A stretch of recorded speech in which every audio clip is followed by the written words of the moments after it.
In our ongoing showcase of truly meta decks from PML9, we have landed on the carry deck. Now, I do have to say, quite a few carries did deviate from this deck. Some chose to play traditional carry, some just tweaked it a little bit. This, honestly, though, was what most carries were running.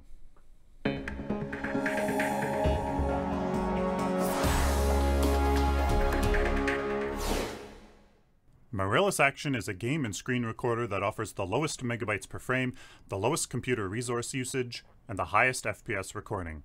Check the link in the video description to learn more. So, ladies and gentlemen, welcome to a Paragon guide. I am Sylphin, where we are taking a look at the carry deck from PML9. I do want to emphasize that this wasn't complete 100%, of course. There was a lot of deviation, but this, I think, is my take on what is the meta, the carry meta. That, you know, that Reborn Arctic Wolves, that Think Twice kind of showcase. So here it is. So what was it centered around? What were the cards that it was centered around? Growth Totem. Growth Totem. Everybody had it. It provides infinite power and infinite health. Infinite power, fantastic. That is what carry needs, because they get attack speed from agility so much. They really, and from the hero levels, and that's what separates a carry from non-carries. The power. That one power is tremendous. It really adds up. It absolutely 100% does. And the max health absolutely doesn't hurt.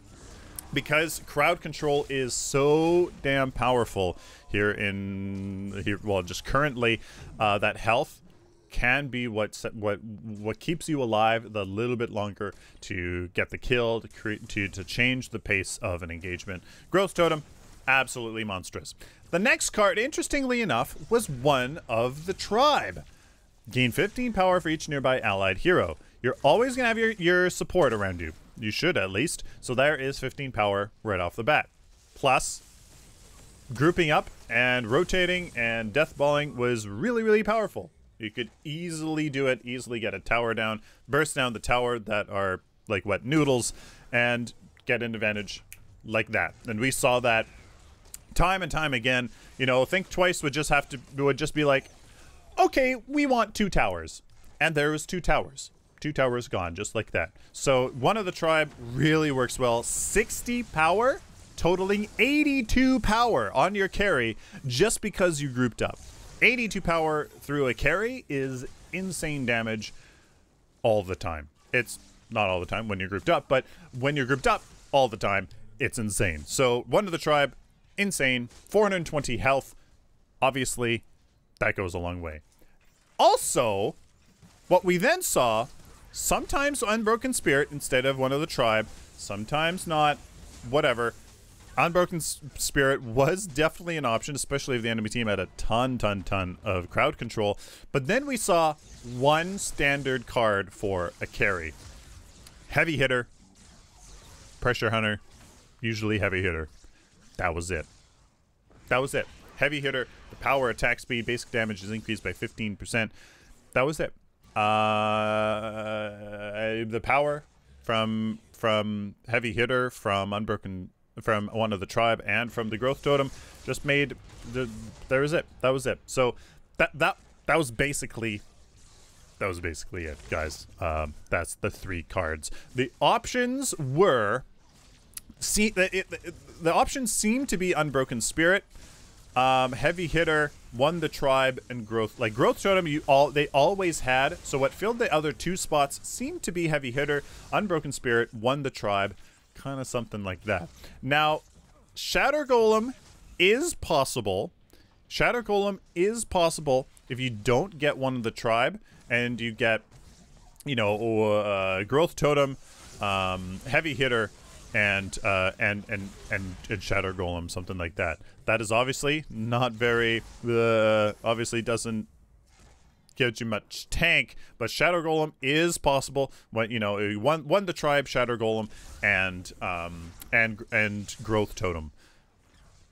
That is very much possible. Or Unbroken Spirit. You got Shadow Golem, Unbroken Spirit, and Growth Totem. The point is, we always saw Growth Totem pretty much all the time. Even though if you don't go for it, it's I can say that it would seem very powerful. Shadow Golem won the tribe, and then you need to go for something like Overclock Droid. I think there would be 23. So, anyways, the endgame options are there, but I think I've stated what we saw the most. Thorned Yomi was even sometimes in there as a transition card to Unbroken Spirit.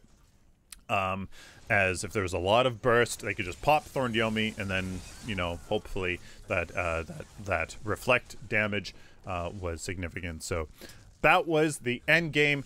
Hopefully that was kind of clear there. And what other cards were there? You started off with Demolitionist and Coinmaster. Just really helps the farm there. You can go into Nitro Boost, very, very powerful now that it gives power and that basically free movement speed whenever the heck you want. Into Growth Totem, then you could use Overclock Droid to transition into one the tribe. Hellfire Engine, I just threw it in here. Maybe you want it somewhere, somehow, I'm not sure. I just threw that in there. Pressure Hunter, again, as a option. You can, you could get one the tribe Pressure Hunter, Heavy Hitter, something like that, just as an option. I am debating whether Pressure Hunter, you could get rid of that for, something like Living Guardian in the early game, so you can just build up those stacks and kind of harass your offlaner a bit. I mean, I leave it up to you. I think I even did see Unstable Cyborg on a carry at one point, so there are some options. That is my take again on the on the carries we did see at PML9 that seemed to be the most fluid out of all of the decks. Now, in terms of the gem department, Ruthless, so you could just deal more damage to enemies that were lower health. Lifesteal, sometimes we did see multi-shot even without Vampiric Blade. I mean, whatever floats your boat, I guess. Lifesteal, though, for the good sustain, so you can sustain on the battlefield and maybe win some 1v1s.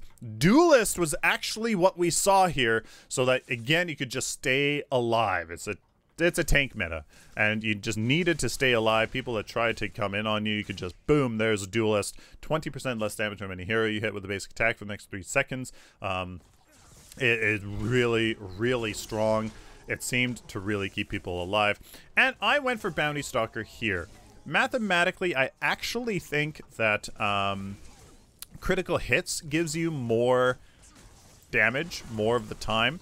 I'm pretty sure, but Bounty Stalker, what I did is it's reliable. It's reliable. You just gain attack speed and power, and you can just up to 10 times. And it's reliable, and you can just you just shoot minions, and boom, there's Bounty Stalker. 15 power, 20 attack speed, on top of the stuff you get from on one of the tribe. Crazy, insane. Bounty Stalker, I think, is just more reliable, and that's why I chose to get that. Again, quick exit to get back into lane, to farm more, to get more of an advantage, to get to, to get back to defending a tower from base, to get to objectives from base. Very, very powerful. Do not underestimate it. And, of course, we have auto shield here. 100 shield in the early game as a carry can save your life, maybe even win a 1v1. And in the late game, because you get Unbroken Spirit, and because you have so much basic armor as a high agility hero, yeah, that 100 shield, because armor affects it in the late game, turns into 140, 150, 160 freaking effective HP. Goes a long way. That's part of a basic. Through Duelist, that even makes it more valuable. Part of it, you can mitigate part of an ability. It goes a long way. Do not underestimate it. And that's it, guys. That is the Totem, Unbroken Spirit, one of the tribe carry. That's it. That's all you need. Power, health, even an insane amount of power when you're grouped up. Unbroken Spirit, so that burst is cut down to 70% of its damage. You heal from any CC, which is really powerful right now. And Growth Totem. So you have infinite power. And you don't need to equip bigger cards. There you go. That's it. Let me know down in the comments what you guys think. Are you guys going to try this? We saw some great success in the PML. It was crazy. It was really effective. Let me know what you guys think.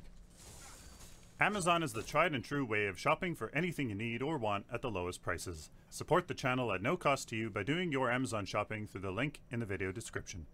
So, ladies and gentlemen, please like this video if you like it, dislike it if you dislike it, share it with the community, and of course, guys, subscribe. If you guys like this content, especially if you found it useful, please subscribe so I can do it for you in the future, especially since I got a ton of wicked content coming out in October, so please subscribe if I helped you out in any way. Please check the video description to links to my website where you can find my decks and other info, merchandise store. You get a cool t-shirt like this one, and Amazon affiliate link. You can do your Amazon shopping and help me out.